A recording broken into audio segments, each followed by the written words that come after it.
Bismillahirrahmanirrahim. Alhamdulillahirabbil alamin. Wassalatu wassalamu ala asyrafil anbiya'i wal mursalin wa ala alihi washabihi ajmain. Assalamualaikum warahmatullahi wabarakatuh. Salam sejahtera, salam satu Malaysia. Stay at home and stay safe. Ahli panel dan sidang hadirin yang dirahmati Allah. Segala puji-pujian kehadirat Allah Subhanahu wa taala kerana dengan limpah kurnia dan izinnya dapat kita bersama-sama bersua dalam menjayakan forum ini pada hari ini. Hadirin yang dihormati, sebelum saya memperkenalkan ahli-ahli kita ini, izinkan saya untuk mengupas terlebih dahulu tajuk forum remaja kita pada hari ini. Tajuk forum kita iaitu Bully Cyber. Saya akan menceritakan pengenalan berkaitan bully cyber ini. Di dalam dunia serba canggih ini, internet ialah sesuatu perkara paling mudah dan cepat untuk manusia terikat kerana dunia cyber atau ruang cyber adalah dunia yang dipengaruhi oleh internet. Dalam persekitaran sangat mudah untuk mengakses suatu data dalam komunikasi sosial internet adalah keupayaan yang paling cepat untuk mengaruhi semua manusia dalam mendapatkan semua maklumat tanpa terhalang oleh sesiapa.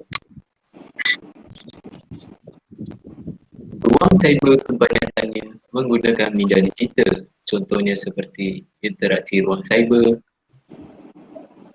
Dengan adanya kemajuan teknologi ini, maka wujudnya jenayah-jenayah yang baru iaitu jenayah cyber. Baiklah sidang hadirin, sebelum kita memulakan lebih mendalam topik perbincangan ini, eloklah kiranya kita berkenalan dengan keempat panel kita pada hari ini. Panel pertama kita iaitu saudara Muhammad Yusof. Panel kedua kita iaitu saudara Muhammad Ikhwan. Dan panel kita yang ketiga iaitu saudara Chizi Song. Dan yang terakhir iaitu saudara Pavitra. Selamat datang semua dan apa khabar semua? Baik. Sidang hadirin yang dihormati, saya sudah pun menerangkan pengenalan apa itu cyberbully. Dengan ini, mari kita mendengarkan kupasan dari panel kita yang pertama. Saya ingin bertanya kepada panel kita yang pertama iaitu saudara Yusof, iaitu bolehkah saudara terangkan apakah jenis-jenis bully cyber ini? Assalamualaikum dan selamat sejahtera kepada sidang hadirin yang dihormati. Pertama sekali, saya akan terangkan apa itu bully dalam Kamus Dewan SC ketiga mentadbirkan. Bully sebagai perbuatan mendera atau mempermainkan seorang dengan tujuan yang menyesuaikan suasana baru. Selain itu, bully juga bertujuan untuk mempermainkan orang yang lemah dengan cara menggeletak atau menakutkan mereka. Okay, saya ingin menjawab pada soalan yang diberikan tadi. Jenis-jenis yang terdapat pada bully cyber ini banyak sekali. Antaranya gangguan yang berterusan, harassment, iaitu dengan menghantar mesej atau komen dalam media sosial yang menyakitkan hati. Pemalsuan maklumat fakta, iaitu dengan cara membuat akaun palsu untuk menjatuhkan seseorang atau mengeji seseorang. Selain itu, menyebarkan berita provokasi dengan menggunakan bahasa melampau dan menyinggung perasaan orang dengan kata yang kesat. Selain itu, penyisihan juga antara bully cyber dengan menyisir seorang daripada komuniti secara sengaja dan akhir sekali menyebarkan gambar tidak senonoh, iaitu menyebarkan gambar seorang tanpa kebenaran untuk memalukan mangsa dan menjadikan seorang itu tidak selamat. Saya nak kupaskan sedikit dari kata seorang tokoh cendekiawan pernah berkata, petanda runtuhnya suatu bangsa itu dapat dilihat apabila bangsa tersebut mencintai hiburan. Keimanan remaja yang semakin senipis kulit bawang menyebabkan kehidupan mereka terumbang ambing ibarat kapal tanpa nahkoda. Tegasnya, didikan agama yang tidak mantap mampu mendorong kepada penurunan gejala bully di negara ini. Sekian daripada saya. Terima kasih. Terima kasih saudara Yusof atas penerangan itu tadi. Kita sangkakan buli cyber ini hanya mengenji orang sahaja, rupanya banyak juga sehingga boleh menggunakan maklumat palsu. Seterusnya, saya mohon ahli panel yang kedua iaitu saudara Ikhwan. Boleh saudara terangkan bukti gejala cyber ini semakin meningkat di negara kita?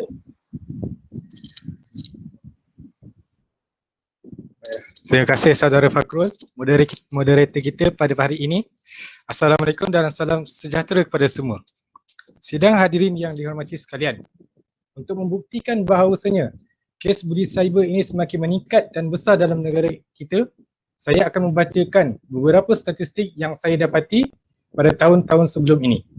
Mengikut laporan Pusat Bantuan Cyber 999 iaitu pada tahun 2012 hingga tahun 2017, kes buli cyber ini paling banyak kita dapati pada tahun 2013. Ini mungkin disebabkan pada tahun itu kemuncak internet telah dipenuhi oleh semua orang. Dan apa yang saya dapati daripada info ini, ia banyak membabitkan orang ramai daripada pelbagai peringkat umur. Yang paling tinggi ialah daripada umur 26 hingga 40 tahun. Dan yang kedua paling tinggi ialah pada umur 19 hingga 25 tahun. Hal ini menunjukkan bahawa buli cyber ini paling banyak dapati berlaku daripada kalangan remaja dan dewasa. Mereka ini mungkin cepat terpengaruh oleh media sosial dan mungkin disebabkan ini mereka cenderung untuk melakukan buli cyber. Jadi kita lihat pula daripada sudut statistik di sekolah rendah.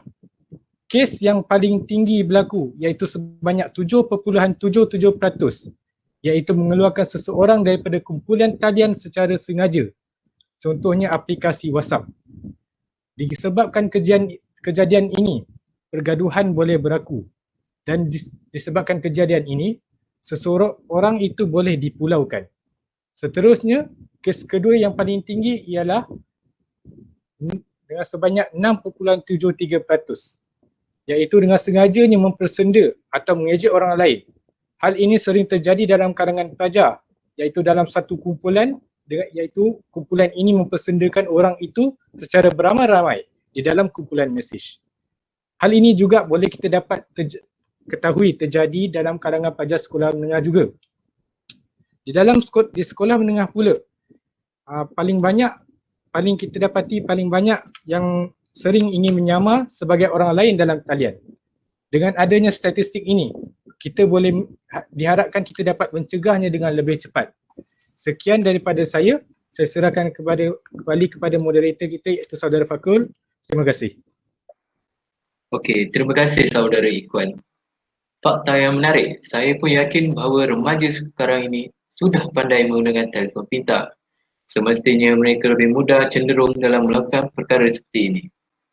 Seterusnya, kita pergi ke saudara Chi Ji Song. Saya ingin bertanyakan apabila berlakunya buli cyber ini kepada individu, apakah punca terjadi buli cyber ini? Dan apakah kesan yang akan dihadapi oleh individu yang menjadi mangsa? Salam sejahtera dan terima kasih kepada moderator kita. Okey, pertama sekali, punca berlakunya masalah buli cyber ini ialah daripada ketidakpuasan hati pembuli kepada mangsa kerana pembuli ini merasa cemburu terhadap individu tertentu dengan kelebihan yang mangsa ada. Selain itu, kebebasan bersuara dalam media sosial sangat bebas dan kelemahan undang-undang yang berkaitan internet ini sangat kurang. Ini menjadikan perkataan negatif sangat bebas dan boleh menyakit hati mangsa tanpa memikirkan kesannya. Seterusnya, pembuli kurang perhatian orang sekeliling seperti ibu bapa dan mereka mahu mencari perhatian daripada orang yang ramai dengan melakukan perkara yang tidak baik. Dengan berlakunya buli cyber ini, mangsa akan menjadikan mereka rasa hidup mereka berasa terdeda dan tidak berdaya. Mereka selalunya akan rasa suka untuk merasa dirinya selamat dari semua orang. Selain itu, mangsa akan menjadi cepat marah dan berdendam kerana mereka selalu dijadikan bahan untuk ketawa kepada orang lain. Selain itu, mangsa akan selalu bersendirian dan terpencil kesan daripada di pulau oleh rakan sekolah dan rasa diri tidak berguna.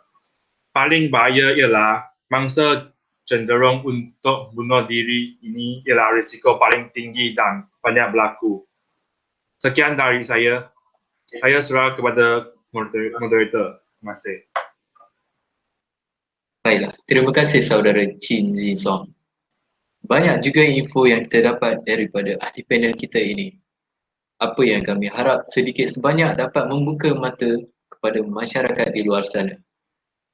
Okey, saya ada dua soalan terakhir kepada ahli panel kita yang terakhir, iaitu saudara Pavitra, sebelum kita tutup forum.